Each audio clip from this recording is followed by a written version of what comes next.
UP विधानमंडल के budget सत्र के दूसरे दिन सदन में स्पीकर सतीश महाना दो विधायकों पर भड़क गए। दरअसल हुआ यूं कि दिवंगत विधायकों को श्रद्धांजलि देते समय दोनों विधायकों के मोबाइल फोन बजने लगे। स्पीकर ने तत्काल सिक्योरिटी बुलाई और सिक्योरिटी से दोनों विधायकों को इशारा करते हुए कहा, दोनों माननीय सदस्यों से टेलीफोन ले लीजिए। वो जो पीछे टोपी वाले बैठे हैं, बताया जा रहा कि बीजेपी के फतेहपुर सीकरी के विधायक चौधरी बाबूलाल और एक विधायक का मोबाइल लगातार बज रहा था। सत्र के दूसरे दिन दिवंगत विधायकों को श्रद्धांजलि दी जा रही थी। विधानसभा पहुंचे मुख्यमंत्री योगी आदित्यनाथ ने मृतक विधायकों को श्रद्धांजलि दी और उनके योगदान को याद किया। अत्यंत दुख के साथ माननीय सदन को सूचित करना पड़ रहा है कि वर्तमान विधानसभा के सदस्य प्रोफेसर श्याम बिहारी लाल जी का दिनांक 2 जनवरी 2026 को लगभग 60 वर्ष की आयु में निधन हो गया। उनका असमय निधन हम सब के लिए दुखद है। वे सदन में भी अपने निर्वाचन क्षेत्र और जनजातीय समाज के हितों को लेकर लगातार मुखर रहे। वे अखिल भारतीय आदिवासी विकास परिषद नई दिल्ली के भी सदस्य रहे। श्री विजय सिंह गौड़ के निधन से प्रदेश ने एक कुशल राजनीतिज्ञ और समाज सेवी को खो दिया। उनके निधन से न केवल जनजातीय समाज बल्कि पूरे समाज की एक अपूरणीय क्षति हुई है। मैं उनके प्रति श्रद्धा सुमन अर्पित करता हूं और ईश्वर से उनकी दिवंगत आत्मा की शांति की कामना करते हुए उनके दुखी परिजनों के प्रति अपनी हार्दिक संवेदना प्रकट करता हूं। वही नेता प्रतिपक्ष माता प्रसाद पांडे ने भी दिवंगत विधायक को याद किया, उनको नमन किया। इसके बाद सभी फ्लोर लीडर्स ने बारी बारी से श्रद्धांजलि दी। श्रद्धांजलि कार्यक्रम के बाद सदन के सभी सदस्यों ने 2 मिनट का मौन रखा और उसके बाद विधानसभा की कार्यवाही स्थगित कर दी गई।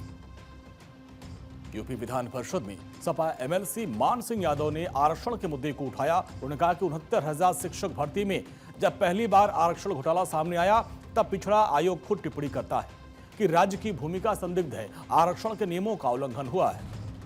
विधान परिषद में सत्र के दूसरे दिन समाजवादी पार्टी के एमएलसी मान सिंह यादव और एमएलसी लाल बिहारी यादव समेत अन्य ने विभिन्न भर्तियों में आरक्षण में गड़बड़ी का मुद्दा उठाया।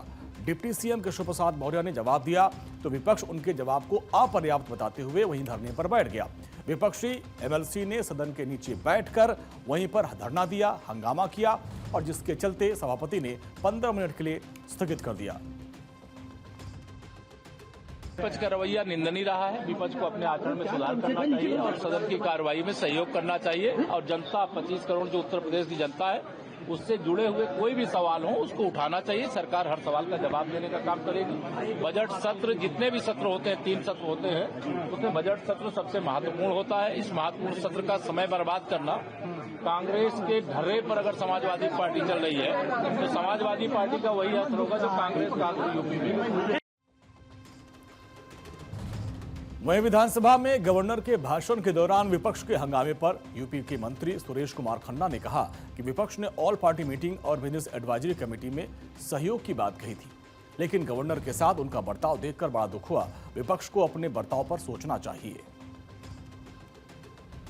विपक्ष ने ये सहयोग की बात कही थी दलीय नेताओं की बैठक में भी और कार्यमंत्रणा में भी, लेकिन कल देख के बड़ा दुख हुआ कि एक महिला राज्यपाल जी के साथ उन्होंने जिस प्रकार का व्यवहार किया वो तकलीफ दे है। कानपुर की विपक्ष को इसके बारे में एक चिंतन और मनन करना चाहिए कि इस प्रकार का व्यवहार एक महिला राज्यपाल जी के साथ नहीं होना चाहिए। दूसरे दिन विधानसभा सत्र करीब 35 मिनट तक चली और कल 11 फरवरी को वित्त मंत्री सुरेश खन्ना योगी सरकार के दूसरे कार्यकाल का आखिरी बजट पेश करेंगे।